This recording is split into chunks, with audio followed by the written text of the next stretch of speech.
converso agora com a coordenadora do CREAS, o Centro de Referência Especializado de Assistência Social de Araçatuba, Mirela Genaro.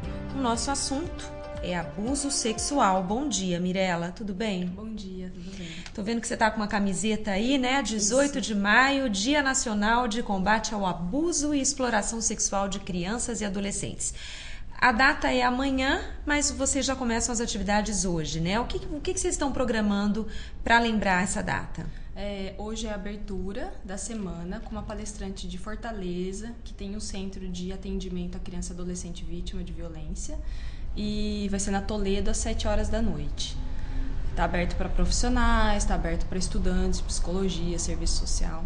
Amanhã, das 7 às 9 da manhã, nós vamos fazer uma panfletagem na cidade, que o ano passado teve um resultado muito positivo.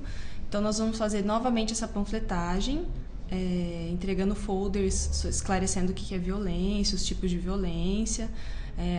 Nós vamos estar entregando também uma cartilinha para as crianças. Então, o motorista que receber vai receber uma cartilinha que pode entregar para o filho. É uma cartilinha bem lúdica, ela não é forte, ela não incomoda a hora que você lê, né? Então, é uma leitura fácil para a criança. E alerta sobre o abuso. Isso, alertando a criança sobre o abuso, né? E do dia 21 de maio a 2 de junho, nós vamos estar fazendo atividades nas escolas municipais com teatro de bonecos, mostrando os tipos de violência para a criança e incentivando que ela confie em alguém para contar, se ela é vítima ou não. Então, são vários públicos envolvidos na campanha. Vários públicos. A criança, que é o principal foco, né? E as famílias, a gente vai focar o trabalho nos CRAS para que as famílias acreditem na palavra das crianças. Ô Mirela, matéria publicada hoje, na edição de hoje da Folha da Região, aponta que houve um crescimento de 123% nos casos de abuso sexual em Araçatuba. É um número alarmante, não? Em 2010 nós tivemos, na verdade são notificações, né? A gente não pode falar que houve um aumento, na verdade houve um aumento das notificações. Às vezes está acontecendo abuso há muitos anos em algum domicílio e isso não é notificado, né? A criança acaba não falando, a família acaba velando isso, né? E não acaba chegando no CREAS.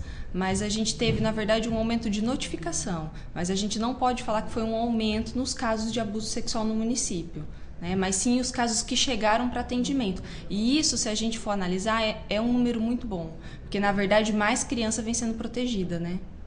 Ou seja, as pessoas estão mais corajosas a denunciar. Né? Mais casos foram descobertos de abuso. E como é que são esses casos, Mirela? A gente tem sempre um número grande de abuso sexual. O que caracteriza o abuso sexual? A gente caracteriza como sendo um adulto, uma pessoa mais velha que a criança. Às vezes ela envolve a criança em atos sexuais, ou apenas, que a gente fala, só de olhar, ou fotografia, ou às vezes só acariciar a criança, às vezes não tem o ato em si, mas tudo isso é caracterizado como abuso sexual. Então é o domínio de um adulto, sexualmente falando, em cima de uma criança, de uma pessoa menor. Certo. E quais são as características dos casos notificados aqui em Araçatuba? A gente tem um número grande de intrafamiliar, né? Não são casos altos, não são números altos a questão da violência fora de casa, um estupro, alguém na rua. São casos mais... Geralmente é intrafamiliar e casos que é próximo. Por exemplo, um tio que às vezes não mora na casa, mas convive com essa criança. Um vizinho, um irmão mais velho que não mora na casa mais, mas que abusa dessa criança. Um padrasto. E os casos maiores são pai e padrasto. E as classes sociais? A gente tem percebido que o número de abusos dentro da renda familiar, do que foi notificado, está entre 1 e 3 salários mínimos. Então, na verdade, a gente tem tentado analisar um pouco esses dados, que essa questão ela vem chegando para a gente, não mais só a classe em situação de pobreza, né? Que ganha menos de um salário mínimo ou até menos que isso, né? O número de 1 a 3 salários mínimos vem caracterizando uma classe um pouco melhor, né, economicamente falando. Então a gente tem percebido esse aumento tanto em 2010 quanto em 2011. Mas na verdade a gente não fez um estudo sobre isso, a gente não tem um dado para te falar por que vem acontecendo isso. Ô Mirela, e como é que as pessoas podem denunciar? Qualquer pessoa pode denunciar, né? Qualquer pessoa pode denunciar. Quando você tem o Disque 100, que é o Disque Nacional, é importante que você tenha o endereço, que você tenha o número da casa, quando você for fazer a denúncia no Disque 100. E tem o telefone do Conselho Tutelar, que é o 3608 8499, que é do Conselho Tutelar. 3608 8499. Isso. Que é ou o Disque 100. Ou o Disque 100. O Conselho Tutelar você também pode denunciar anonimamente, não precisa se identificar. Mirela, aqui na matéria há um quadro que identifica o número de abusos e o número de exploração. Eu gostaria que você explicasse qual a diferença entre um e outro. O abuso, como eu tinha falado, é quando um maior, às vezes da família, alguém próximo da criança faz isso com ela, né? Acaba envolvendo ela na questão sexual.